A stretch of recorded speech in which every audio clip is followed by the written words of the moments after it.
Greetings and salutations, all you beautiful individuals. Welcome back to League Unlocked. My name is Eric Flying Han Solo.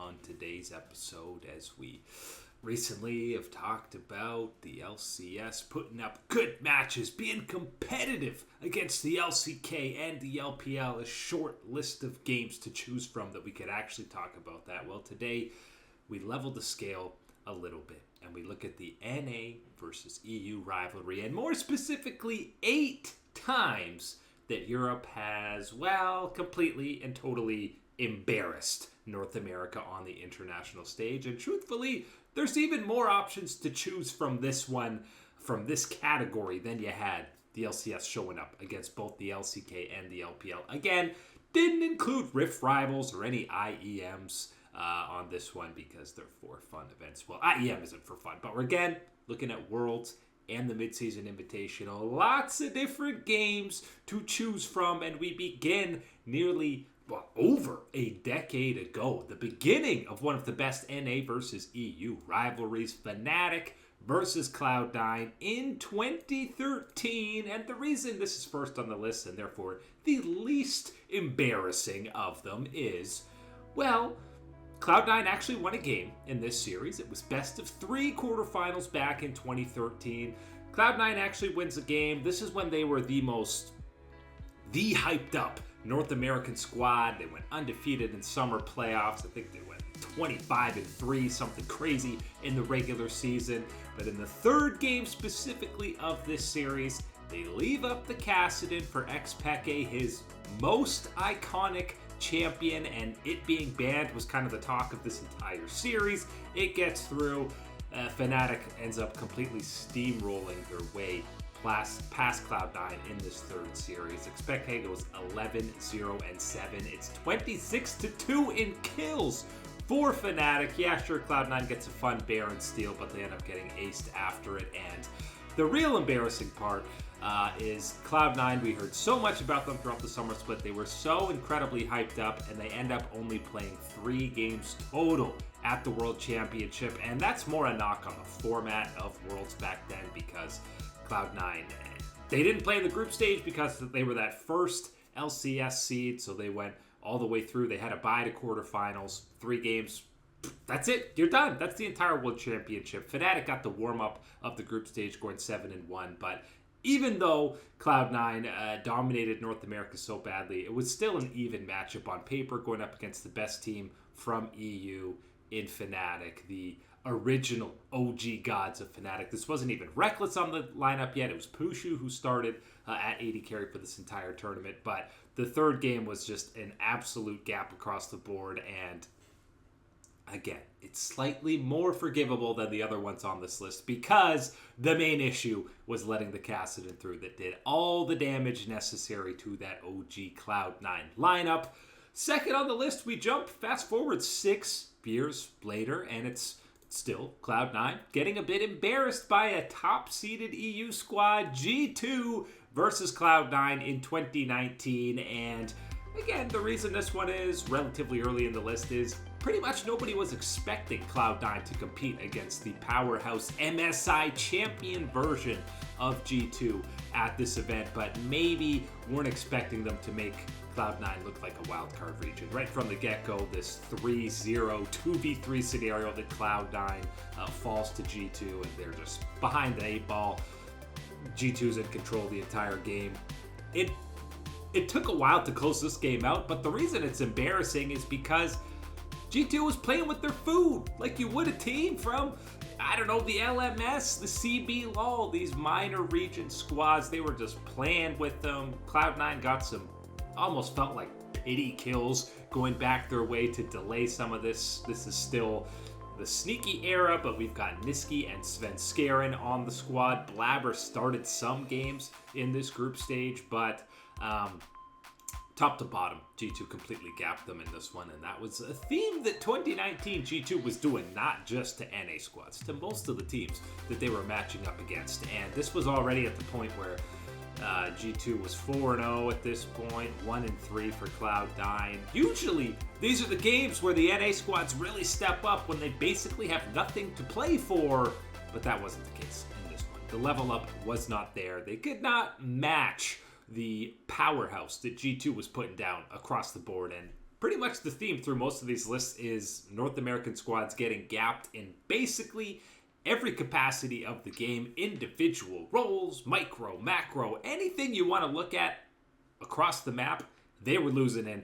That was absolutely the case and point in this G2 Cloud9 Worlds 2019. G2 didn't end up finishing first, though, because they did lose a tiebreaker to Griffin, but doesn't matter because they were embarrassing Cloud9 on the Rift.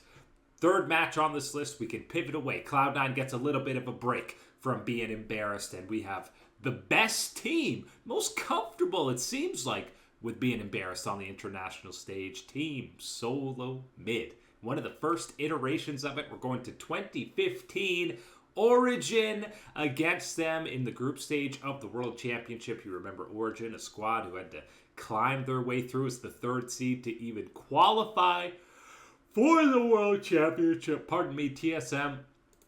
They didn't win the summer split, but they were the second seed and expected to do pretty well in this group. They lose not once, but twice to Origen. The first one is incredibly slow paced. There's like 7 games total, but we're talking about the second game that they match up against Origen. This is even TSM able to get the Darius pick for Dyrus. And if you remember the 2015 World Championship, Darius and a couple other juggernauts were completely bonehead busted. Both Soaz and Balls were getting pentakills in the group stage. Soaz ends up picking Lulu opposite the Darius in this one, but the real star pick is the Anivia for Xpeke. And TSM looks good early. They have a solid early game. Another very slow-paced game, but it's just an extended fight where TSM look completely lost in the team fight, whereas Origen move as one cohesive unit, and obviously OG ends up being a top 4 team at this event, but they absolutely showed up against TSM and Team Solo Mid. Not on the same page. They were in peak international world championship form, and that form is looking completely lost on the Rift. They didn't know what to do against the Anivia. Niels continued to have his fantastic rookie campaign, something the LCS is not used to seeing as a rookie showing up on the international stage. And TSM going 1-5 in this group is honestly not the most egregious. It's barely even top 3 egregious performances out of TSM at a Worlds event, because Group D was actually very difficult. This is the KT Rolster championship level LGD from the LPL, who, by the way, also end up not getting out of this group. So it was not necessarily expected that TSM was going to get out of this group, but getting 2-0 slapped by Origen, who was the other squad not expected to get out of this group. It's when you have this overperformance for EU combined with an underperformance for NA that you really get to see that NA versus EU rivalry reach new ends, and you're left scratching your head for TSM going 1-5, only getting a win against the struggling LGD, and it was because they had the broken Mordekaiser in the bot lane. But Darius, not enough to do it against Xpeke and the boys, who ended up having a wonderfully impressive run throughout this World Championship. TSM, a wonderfully impressive run right back to the airport to go home, because they did not make it out of groups yet again in 2015. Moving on the list now, we get another NA squad who gets to make their debut on this list. And listen, there's really only 4 or 5 NA teams we're even used to seeing at international events. So we get Team Liquid to show up for the first time on here, and it is the Mid-Season Invitational 2018, when they did not get out of groups, and one of the most historically ill-favored stats against North America is their record in tiebreakers, specifically against Europe, and that is exactly what happened in the final tiebreaker to make it to quarterfinals at MSI. Fnatic versus Team Liquid, and from the very get-go, even though TL had some serious momentum, they rallied off a few wins to even qualify for this tiebreaker. Fnatic was clearly at a different power level than them. The biggest mismatch was Caps versus Pobelter. This was This tournament, MSI, was really, to me, the coming out party for Caps as an elite mid laner, not just from Europe, but internationally. Pobelter suffering the wrath of that. We finally got Reckless showing up on the side. He goes 9-0 on this game. This is when Bwipo is a rookie. This is the pre-Core JJ era Team Liquid, and they showed signs of life towards the end of MSI, but as we know, the start was an absolute disaster for them, and truthfully, so many times Fnatic members, at least the first 20 minutes, were surviving with slivers of health. They were just outplaying Team Liquid across the map in these small extended skirmishes, just micro individual mechanical outplays, and it boils down to the clutch factor. Honestly, I feel like EU, Fnatic at this event, the clutch factor was there on the games and plays where it mattered the most. Your star player stepped up. That was not the case for Team Liquid. Doublelift had a fine tournament. Impact was trying his best, but it was more the other members of Team Liquid that struggled throughout this event, and that's when eventually the sweeping roster changes come around for the next midseason invitational and the next year in general. But this tiebreaker, it was not it for Team Liquid, as they got slapped around many times by Fnatic, who would eventually lose the quarterfinals 3-0 to RNG, but actually a somewhat competitive 3-0. So another thumbs up for EU and another big thumbs down for the LCS. And let's go back-to-back mid-season invitationals. The year prior, G2 versus TSM at MSI in Brazil. These squads first played an absolute banger the first game around that ended up in a crazy almost backdoor attempt from G2, but they ended up losing. Second time around, it was do or die, must win for them to keep their group stage aspirations alive. It was simple for TSM: win and you're in. You're into top 8. You're into top 4 at MSI. So semifinals right away, and they looked like they were well on their way. This was such an incredibly slow-paced game. Hardly any kills. That was the 2017 Ardent Sensor meta, so really no surprise there. But TSM has a 5k plus gold lead, but then the late game, they just kind of roll over and forget to be aggressive or do anything against this late game comp for G2. They have the new Smite Consume combo, and for free, they basically just take an Elder Dragon, trade a couple kills, and then walk up and get a Baron. Despite TSM being in the gold lead, they just roll over the two most important objectives of the game, and G2 just kind of walked down the base 50 minutes in. Eventually Expect gets this next pick on Bjergsen, but painful to watch even years later to see an NA squad in the driver's seat, in control of a game, and they completely fumble the ball at the 1-yard line, to make a football reference that most people probably won't understand, and lose the game. They eventually have to go to a tiebreaker against Flash Wolves, which, listen, you could do a whole other video of NA teams getting embarrassed by wildcard regions or minor regions. That's exactly what Flash Wolves did to TSM in that tiebreaker, but they wouldn't have even needed it had they not choked away this matchup against G2, where they ultimately fall and do not make it out of MSI, and G2 ends up going all the way to the finals in this one. So probably the better team did end up winning, as Trick, Perks, and the boys end up coming away with the dub against TSM.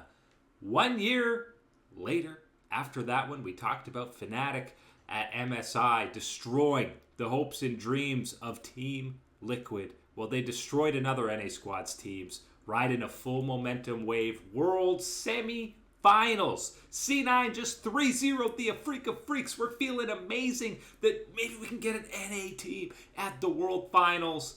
Caps looks at Jensen and says, "Nah, my dude, you are not ready. You may be EU by blood, but you have been bred in the blood of the North American LCS." And Caps absolutely gaps him 3 games in a row. This is the 3 Lissandra games for Caps, and he does it on 3 different champions: LeBlanc, Azir, and then the Aatrox mid in game 3. The Azir game is where he has that incredible quadra kill, but this was supposed to be a lot closer on paper because Fnatic They looked a little bit shaky in their quarterfinal win against EDG. Cloud9 stomps Africa 3-0. You're thinking they're at a higher level because they had a more difficult group to even get out of.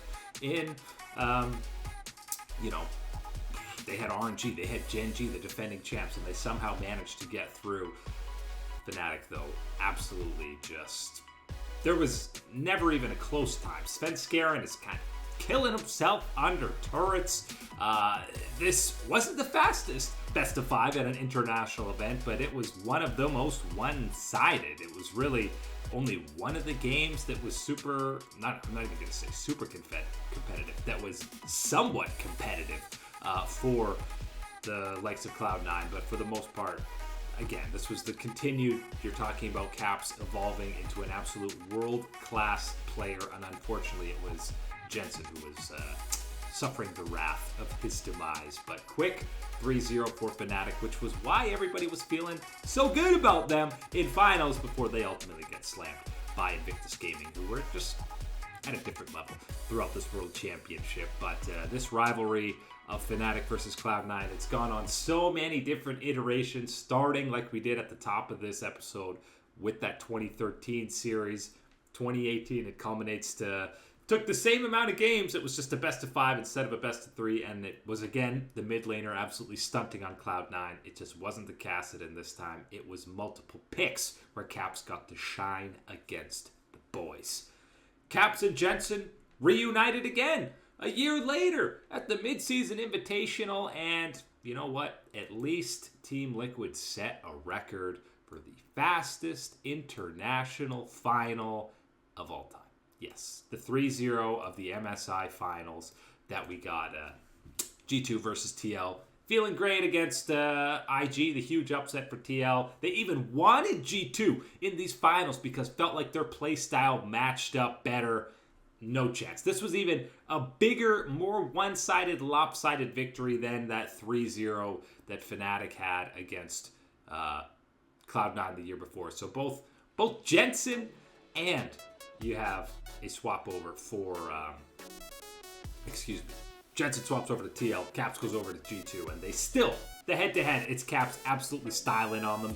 Top to bottom, everybody was getting styled on. Perks all of a sudden is somehow becoming one of the best AD carries in the region, in the West, after a split and one international event in that bot lane. That's basically all he had at this MSI. But Team Liquid there was not one moment in that series where you thought Team Liquid was going to win the series, let alone winning even a single game in the set. This did not look like your typical NA versus EU because the power levels were so out of whack. It felt like you were watching SKT against Team Liquid. That's what we're accustomed to seeing, that big of a gap between two squads. So this is maybe the most lopsided matchup that NA versus EU has ever had, followed closely by that World Semifinals. But Caps is the one who styles on North America the most. You could even talk about, if you broke this down by individual plays, you could then bring in Caps doing what he did to EG at MSI a couple of years ago, where he had multiple plays. It's like 1v4 scenarios. He's either getting out or getting a kill. I know he did it on Silas and Yasuo against EG. So maybe we need to do just an individual video of 10 times Caps embarrassed the LCS, because he got more than enough content to do that there. But absolutely it peaked in this G2 versus TL finals, where Liquid was absolutely bopped to the ground 3 games in a row. So with all that, you might be saying, how's that not the most embarrassing loss that the LCS has suffered at the hands of EU? Well, it's the most lopsided, but I don't think anyone was putting Team Liquid as favorites against G2, even in that matchup, or the Fnatic versus Cloud9 one. People were definitely putting Team Solo mid, the top-seeded LCS squad who get dropped into the group of life at the 2017 World Championship. They were not favorites to get out of the group. They were favorites to win this group, even with World Elite getting dropped in, which is why them losing to Misfits in the tiebreaker for the 2nd seed out of this group is the biggest embarrassment that the LEC has ever laid down on the LCS because of the implications that were coming into it and the fashion that it happened. Because, okay, G2 completely outplayed Team Liquid. Sure, it did not look good. TSM didn't even show up in this tiebreaker. And obviously, Misfits ended up being one of the best stories of this Worlds event, going toe-to-toe with SKT in those quarterfinals. And there's no chance TSM would have been able to do that. So, better that Misfits ended up coming away with it. But only 2 kills TSM get in this tiebreaker, and they are both right at the end of the game. When Misfits are trying to close this game out, they only got a single turret. This is the birth of so many NA Jace memes because Haunter is just irrelevant in this game. Bjergsen is playing so unbelievably passive until the very last base defense. Doublelift's holding his flash the whole time. This tiebreaker in a microcosm is what is wrong with the LCS teams internationally and specifically TSM, because they just rolled over, played incredibly, like more passively than the biggest KDA farmers you've ever seen on the pro scene, just sitting there waiting for teams to make a mistake, hopefully, maybe, sort of. That's our angle back in, which, as we know, is a recipe to go home at international events because these are the best teams in the world. They're not going to just sit and make mistakes like they do in the LCS finals or the LCS playoffs, which TSM was accustomed to. Misfits just slowly check off their list, things to get done. Oh, Doublelift still has flash. He's not going to use it anyway, so let's blow him up. But Misfits completely dismantled TSM. And this is after, earlier in the day, TSM got a win against them to even force this tiebreaker, which, again, only adds to the embarrassment that they showed. They could beat World Elite. They could beat Misfits. There were signs of life from TSM throughout this World Championship group stage, but when it matters most, you talk again about the clutch factor, and the LCS time and time again has shown that they just don't have it on these matches that matter so much. They look like a shell of the former selves, and that is exactly what this, I'm going to say, pitiful performance out of TSM was in the tiebreaker. So even though these best ofs between Fnatic and G2 were bigger stomps, this is far and away the most embarrassing loss that EU has handed the LCS on the international stage. But that is it today for League Unlock. My name is Eric, and you people are beautiful as you always are. Thank you for watching.